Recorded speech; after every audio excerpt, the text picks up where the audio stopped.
ज़बूर बाब नंबर 32।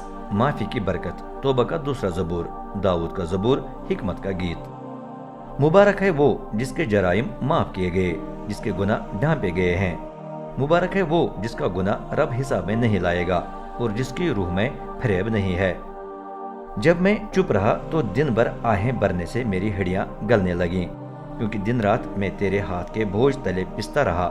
मेरी ताकत गोया मौसमी गर्मा की जलस्ती तपिश में जाती रही। तब मैंने तेरे सामने अपना गुनाह तस्लीम किया, मैं अपना गुनाह छुपाने से बाज आया। मैं बोला, मैं रब के सामने अपने जराइम का इकरार करूंगा। तब तूने मेरे गुनाह को माफ कर दिया।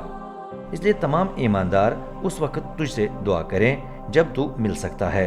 यकीनन जब बड़ा सैलाब आए तो उन तक नहीं पहुंचेगा।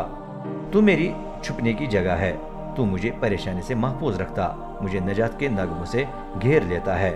मैं तुझे तालीम दूंगा, तुझे वो राह दिखाऊंगा जिस पर तुझे जाना है। मैं तुझे मशवरा देकर तेरी देखभाल करूंगा।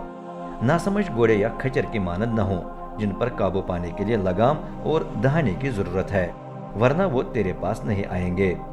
बेदीन की मुतअद्दिद परेशानियां होती हैं, लेकिन जो रब पर भरोसा रखे उसे वो अपनी शफकत से घेरे रखता है। ए रास्तबाजो, रब की खुशी में जश्न मनाओ। ए तमाम दयानतदारों, शादमानी के नारे लगाओ।